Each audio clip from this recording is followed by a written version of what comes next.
ధాన్యం పూర్తి అయిన తర్వాత కొన్ని దగ్గర కొనుగోలు కేంద్రాలు మొక్కుబడిగా ప్రారంభించారు. ధాన్యం మొదలైన దగ్గర ధాన్యం కొనుగోలు కేంద్రాలు ఊసే లేకుండా చేశారు. ఈరోజు మన నెల్లూరు జిల్లాకే ఉదాహరణకు వస్తే ధాన్యం కొనుగోలు కేంద్రాలు ఎప్పుడు ఏర్పాటు చేశారు?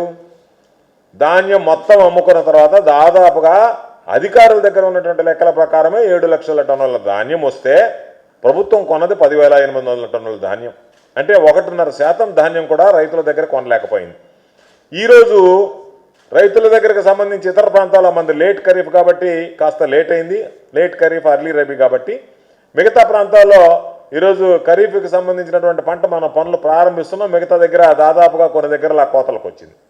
ఇప్పటికీ ధాన్యం కొనుగోలు కేంద్రాలు ఏర్పాటు చేయకుండా రైతులకు సంబంధించి అష్టకష్టాలు పడుతున్నందువల్ల, ధాన్యం కొనుగోలు కేంద్రాలు ఏర్పాటు చేస్తారని రైతులు ఎదురు చూస్తూ కోతలు ప్రారంభించినందువల్ల ఈరోజు రైతులు పూర్తిగా నష్టపోయేటువంటి పరిస్థితి ఏర్పడింది.